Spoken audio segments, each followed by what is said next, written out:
So welcome to my channel. आशा करता हूँ आप सभी बहुत अच्छे होंगे और सुरक्षित होंगे अपने घर में। तो आज का जो टॉपिक है वो टॉपिक है, हम अपने जीवन में बहुत सारा संघर्ष करते हैं, मेहनत करते हैं, उसके बावजूद भी हमें चीज़ें नहीं मिलती हैं, लेकिन हम मेहनत बहुत ज़्यादा करते हैं। तो हमारी जो आदतें हैं वो डेली बेसिस पे पुरानी होती जा रही है। तो आज का जो शीर्षक है, कहानी अब पुरानी हो चुकी थी। कहानी अब पुरानी हो चुकी थी। वो पहले से 12वीं की पढ़ाई, उसके बाद 10 से 6 की कमाई, वो कमाई अब छोटी पड़ चुकी थी। वो पर्स किराए के 100 रुपये होना और थके हारे आने के बाद घर में बिना खाए सो जाना, दिन भर दुखी भी होने के बावजूद भी लोगों के आगे मुस्कुराना और रात को चुपके से अकेले में रोना, ये तो बस एक ज़िंदगी की सैड स्टोरी बन चुकी थी। कहानी अब पुरानी हो चुकी थी। कि अक्सर खुद से रोज़ 10 वादे कर देना और जब निराशा हाथ में लगे तो खुदा से आसमान में देख कर उनसे लड़ जाना।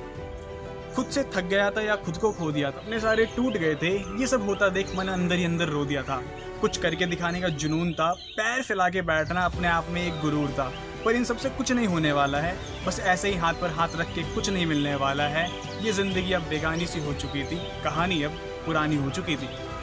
कि वक्त बदलना है तो मेहनत करनी पड़ेगी, ये अब समझ में आया था। सारी दुनिया एक तरफ, मैं अकेला, मुझे डर सताया जा रहा था, लेकिन डरने से अब कुछ नहीं होगा। और हारने के बाद मुझे भी पता है हर कोई दूर भागा जाएगा। और अब ये फिल्म की स्टोरी अतरंगी और तरानी हो चुकी थी, कहानी अब पुरानी हो चुकी थी। जीवन में संघर्ष में बस ये समझ आ रहा था कि यार अगर पैसा है तो हर कोई साथ होगा, वरना हर कोई दूर भागा जा रहा था। तकिए पे रखे सर और आंखों में वो आंसू, और आंसू के गिरते ही वो रोशनी थोड़ी धुंधली नज़र आने लगी थी। कहानी अब पुरानी हो चुकी थी। दिल में 100 सपने सजाए, मन जैसे फुनकार मार रहा था। दुनिया में इतनी ठोकरें खाने के बाद अगर कुछ करके ना दिखाया तो क्या ये ताने जीने देंगे, बस ये खौफ सता रहा था। पर वही 10 प्रॉब्लम लाइफ में, अब तो ये सिलसिला बढ़ता जा रहा था। रोज़ सोचता और सुबह काम पर निकल जाता, ये इंसान अंदर ही अंदर मरा जा रहा था। बस कुछ ना होने की उम्मीद बढ़ती जा रही थी, कहानी अब पुरानी हो चुकी थी। So thanks for watching my video.